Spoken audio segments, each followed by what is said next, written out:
Welcome to the Specialty Products Training video. Today's topic is straightening the steering wheel. Whether you've been doing alignments for 2 months or 20 years, one of the most frustrating feelings is to have a crooked steering wheel on a car you just finished aligning. In this video, we'll discuss what a good alignment is, what could cause the steering wheel to be off after a proper alignment, and a quick method to straighten the steering wheel.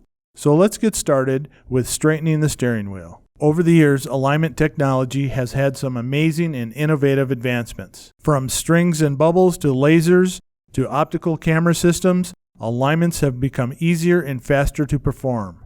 But no matter what type of alignment system your shop uses, at the end of the day, the alignment must deliver 3 things. 1, the car goes straight down the road and doesn't pull.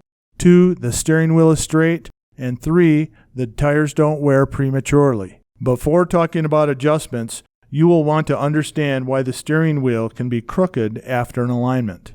If you're a professional alignment tech, you have performed a checklist of inspection items that will include things like tire pressure, ball joints, tie rod ends, shocks and struts, just to name a few.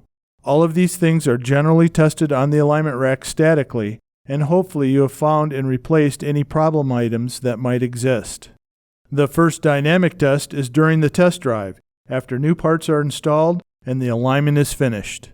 We know that the front tires are going to follow the thrust line of the vehicle. That is why we make alignment adjustments to the rear first and then make adjustments to the front in relation to the rear. When done properly, the front tires and the thrust angle are pointing in the same direction and the steering wheel is straight.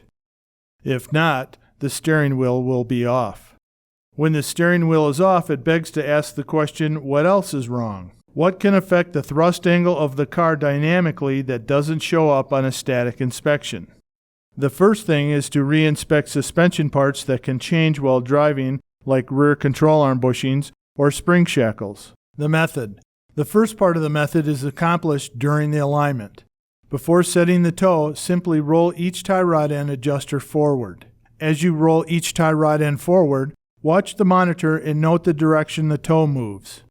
If the reading becomes more positive, take a marker and place a plus sign on the inside of that tire. If the reading goes negative, put a minus on the tire. Do this with both front tires. Finish setting toe the way you would normally, then take the car for a test drive. The second part of the method is done only after the test drive. After test driving your car, if it does not pull but the steering wheel is off, use the adjustment procedure. For this example, imagine the steering wheel is off to the left at about the 11 o'clock position. On the left tire, we marked a minus sign, meaning that rolling the adjuster forward causes toe out. The right tire is marked with a plus for toe in and a more positive reading. First, relate the steering wheel to the tires. Left means both tires need to be moved to the left.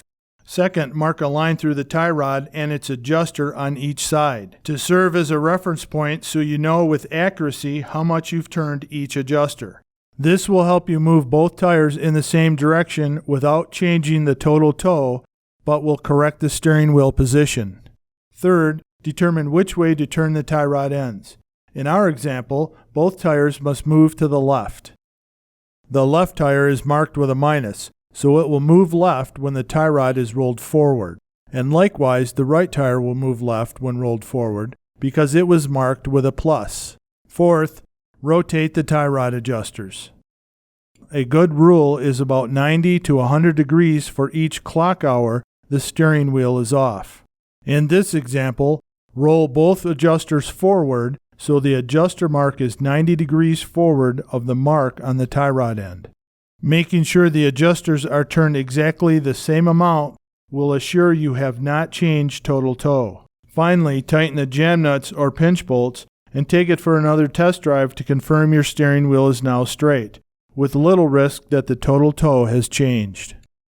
This method should take less than 5 minutes, much shorter than a second alignment. Thank you for watching. For over 40 years, Specialty Products Company has been designing, testing, and manufacturing world-class alignment suspension solutions. For more installation videos, visit us online at www.spc-tv.com.